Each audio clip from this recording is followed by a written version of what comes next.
Assalamualaikum warahmatullahi wabarakatuh. Demokrasi secara harfiah merupakan pemerintahan oleh rakyat. Pemerintah bertindak sesuai dengan kehendak rakyat. Pemerintah demokratik yang ideal harus bekerja dengan baik sesuai dengan aspirasi dan kebutuhan rakyatnya. Di Indonesia, pemilu diselenggarakan secara berulang setiap 5 tahun sekali sesuai dengan pasal 22E ayat 1 Undang-Undang Dasar 1945 yang berbunyi, pemilihan umum dilaksanakan secara langsung, umum, bebas, rahasia, jujur, dan adil setiap 5 tahun sekali. Pasca reformasi, pemilihan kepala daerah melalui DPRD dianggap lebih demokratis daripada sebelumnya. Melihat dari beberapa alasan berikut seperti anggaran yang dibutuhkan menjadi lebih murah, menghilangkan potensi konflik horizontal di kalangan masyarakat, tidak adanya lagi money politik sehingga ke basis masyarakat, dan proses pemilihan kepala daerah menjadi lebih cepat karena tidak ada penghitungan suara yang memakan waktu lama. Dengan itu, maka isu-isu pengembalian sistem pilkada oleh DPRD ini kembali digaungkan. Dahulu, masyarakat mencemaskan terjadinya monetasi politik akibat sistem pemilihan ini. Namun, mengingat era demokrasi liberal di mana kepala daerah dapat terpilih karena faktor uang sudah berakhir, isu untuk mengembalikan sistem pilkada seperti pada tahun 2014 pun masih dipertimbangkan dan dikaji lagi. Tentunya dengan adanya sistem pilkada seperti ini, kepala daerah dan DPRD sudah dipastikan akan lebih bersinergi karena kepala daerah merupakan produk tidak langsung dari DPRD. Program pengembangan daerah akan lebih lancar karena tidak perlu adanya konflik antara kepala daerah dan DPRD. Maka program pembangunan daerah dan pengembangannya juga akan lebih berkesinambungan ke depannya. Baiklah, selanjutnya saya persilakan kepada tim Pro untuk menyampaikan gagasannya. Baik, penyelenggara pemilu kada merupakan mekanisme politik yang dilandasi oleh Undang-Undang Nomor 32 Tahun 2004 sebagai upaya untuk pengisian jabatan kepala daerah adalah sebuah konsekuensi penerapan proses desentralisasi di bidang politik pada era otonomi daerah kepada daerah otonom. Adanya tujuan otonomi daerah untuk mensejahterakan masyarakat daerah pada sisi lain justru dibebani anggaran yang relatif besar guna membiayai kebutuhan penyelenggara pilkada serta beban anggaran yang timbul dalam penugasan pasangan kepala daerah hasil pilkada. Atas pertimbangan efisiensi dan efektivitas penyelenggaraan pemerintah daerah dalam perspektif beban anggaran, maka sepatutnya pertimbangan anggaran tersebut dijadikan alasan menata penyelenggaraan pemilu melalui pengaturan hukum yang lebih ideal. Demokrasi dalam praktik bernegara semakin mengalami puncak perkembangan, di mana demokrasi dalam pengertian yang sederhana sebagai pemerintahan dari rakyat, oleh rakyat, dan untuk rakyat. Demokrasi mempunyai arti penting bagi masyarakat yang menggunakannya. Sebab dengan demokrasi maka terjaminlah hak masyarakat untuk menentukan sendiri jalannya organisasi negara. Interupsi, jika menurut saudara pengertian demokrasi yang dilakukan dari rakyat, oleh rakyat, dan untuk rakyat dapat menjamin hak rakyat untuk menentukan sendiri jalannya organisasi negara, maka pilkada melalui DPRD apakah selaras dengan kata sendiri pada penyampaian saudara? Dari hal itu, pilkada melalui DPRD benar tidak sesuai dengan konsep demokrasi karena bertolak belakang dengan dasar hukum yang mengatur tentang pemilu, yaitu pasal 22E ayat 1 Undang-Undang Dasar 1945 yang berisikan tentang azas pelaksanaan pemilu, salah satunya bebas, di mana tiap rakyat berhak bebas menentukan pilihannya terkait calon kepala daerahnya masing-masing. Pada dasarnya, pilkada melalui DPRD selaras dengan kelebihan pelaksanaannya, yaitu tidak memiliki campur tangan banyak pihak, sendiri, individu setiap DPRD. Tentunya, pilkada melalui DPRD ini dalam melaksanakan kegiatan sendiri organisasi negaranya dapat menekan biaya yang sangat besar dan dapat menghemat biaya. Pilkada dibiayai APBD pun menjadikan nilai material pilkada yang menjadi hal yang objektif. Kesetarakan pilkada yang bertujuan efisiensi menjadi efektif. Penyelenggaraan pilkada 2015 jumlah yang diajukan yaitu 6,7 triliun dan yang disetujui yaitu 5,5 triliun. Total anggaran belum termasuk biaya pengawasan pilkada. Nilai rupiahnya dijumlah dari pengajuan masing-masing provinsi penyelenggaraan pilkada yang disetujui masing-masing pemerintah daerah. Adanya kelebihan dampak yang terjadi ketika pemilihan kepala daerah oleh DPRD yaitu 1. Anggaran pemilihan kepala daerah yang tidak terlalu besar. 2. Tidak terlalu menimbulkan konflik di masyarakat bawah dikarenakan pemilihan kepala daerah hanya dilakukan oleh segelintir orang saja. Tidak perlunya ada simpatisan kampanye yang bisa menimbulkan konflik daerah yang luas. Interupsi, anggaran yang digunakan untuk pelaksanaan pemilu bersifat relatif, terkadang meningkat, terkadang juga menurun dari tahun-tahun sebelumnya. Karena keperluan di pesta demokrasi bukan sekedar aspek elektoral, tetapi juga aspek dukungan infrastruktur.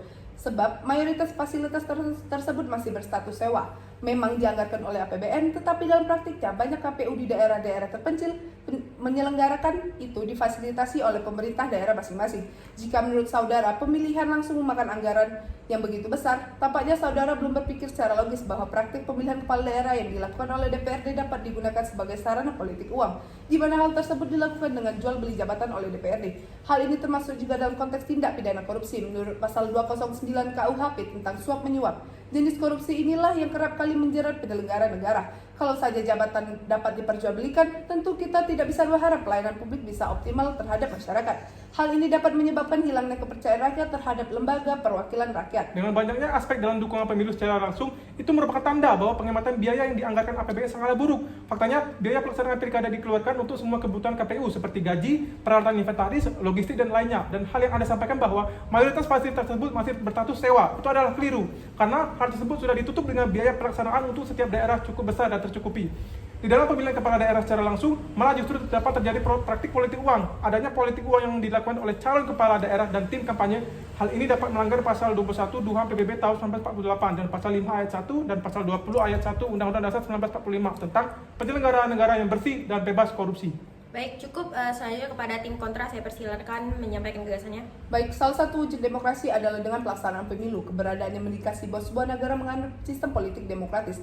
Dalam pasal 22 ayat 1 Undang-Undang Dasar 1945 yang berbunyi, pemilihan umum dilaksanakan secara langsung, umum, bebas, rahasia, jujur, dan adil setiap 5 tahun sekali. Hal ini dimaksudkan selaras dengan adanya supremasi konstitusi rakyat selaku pelaksana kedaulatan tertinggi. Pada pasal 1 ayat 2 Undang-Undang Dasar 1945 menyatakan bahwa kedaulatan di tangan rakyat dan dilaksanakan menurut Undang-Undang Dasar. Bermakna rakyat memiliki kedaulatan, tanggung jawab, hak dan kewajiban untuk secara demokratis memilih pemimpin yang akan membentuk pemerintahan. Menurut Peter L. Berger, dalam bukunya menyatakan bahwa partisipasi merupakan salah satu aspek penting demokrasi. Asumsi yang mendasari demokrasi dan partisipasi orang yang paling mengerti tentang apa yang baik bagi dirinya sendiri. Untuk mewujudkan demokrasi melalui partisipasi, ada beberapa acuan yang dapat dijadikan sebagai garis demokrasi partisipasi politik. Yang pertama, partisipasi politik yang dimaksud berupa kegiatan atau perilaku warga negara. Yang kedua, kegiatan itu diarahkan untuk mempengaruhi pemerintah selaku pembuat dan pelaksana keputusan politik. Dan yang ketiga, kegiatan yang berhasil guna efektif maupun yang gagal mempengaruhi pemerintah termasuk dalam konsep partisipasi politik. Selanjutnya, jika pemilihan kepala daerah secara langsung diklasifikasikan sebagai salah satu jenis partisipasi rakyat dalam politik, maka hal ini tentulah dapat didapatkan melalui pemilihan umum secara langsung dikarenakan adanya pembelajaran demokrasi politik bagi rakyat, yaitu civil education, di mana diharapkan dapat membentuk kesadaran kolektif segenap unsur bangsa tentang memilih pemimpin yang benar sesuai hati nuraninya. Pemilihan kepala daerah secara langsung ini telah berlangsung sejak tahun 2005 yang didasarkan pada ketentuan Undang-Undang Nomor 32 Tahun 2004 dengan berlandaskan pada ketentuan pasal 18 ayat 4 Undang-Undang Dasar 1945 yang menentukan bahwa gubernur, bupati, wali kota masing-masing sebagai kepala pemerintahan daerah, provinsi, kabupaten, dan kota dipilih secara demokratis. Sehingga dalam mekanismenya Pilkada melalui DPRD dianggap sebagai kemunduran bagi proses demokratisasi lokal dan pengkhianatan terhadap amanat reformasi karena menghilangkan hak dasar rakyat berpartisipasi dalam pemerintahan. Interupsi, tanggapan dari mekanisme pilkada melalui DPRD yang mengalami pengkhianatan adalah hal yang sangat tidak logis karena pilkada yang melalui secara langsung juga memiliki mekanisme yang merugikan dan mengakibatkan kemunduran, antara lain konflik dari akibat pengkhianatan yang dilakukan pilkada secara langsung.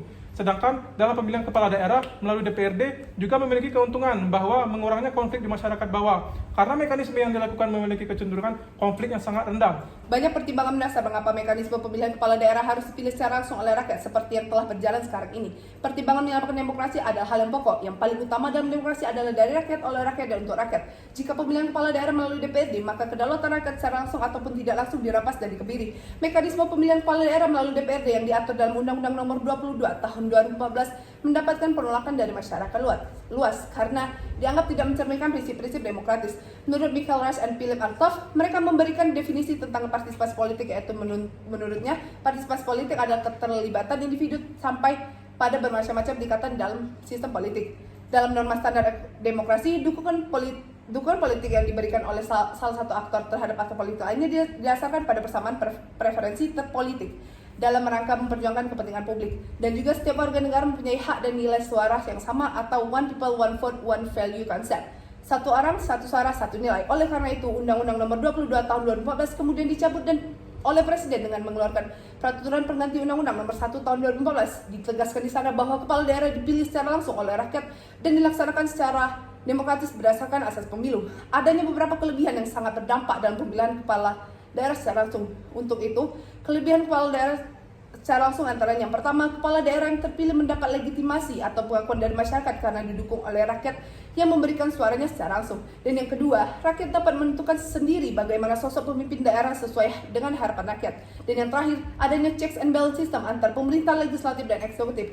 Dengan pemilihan kepala daerah secara langsung, DPRD tidak dapat menekan kepala daerah untuk memenuhi kehendak dan tuntutan dari DPRD. Interupsi, di dalam kelebihan pemilihan kepala daerah secara langsung pastinya memiliki kekurangan yang berdampak, yaitu rawan timbulnya konflik horizontal di kalangan masyarakat. 2. Anggaran penyelenggara pemilu secara langsung membutuhkan biaya yang besar. Seperti materi saya sebelumnya, anggaran pemilu bersifat relatif, terkadang meningkat, terkadang juga menurun dari tahun-tahun sebelumnya. Karena keperluan di pesta demokrasi bukan sekedar aspek elektoral, tapi juga aspek dukungan infrastruktur seperti kantong dan gudang logistik KPU. Sebab mayoritas fasilitas tersebut masih bersifat sewa. Memang dianggarkan oleh APBN, tetapi dalam praktiknya banyak KPU penyelenggara pilkada difasilitasi oleh pemerintahan masing-masing. Baik, cukup. Cukup. So,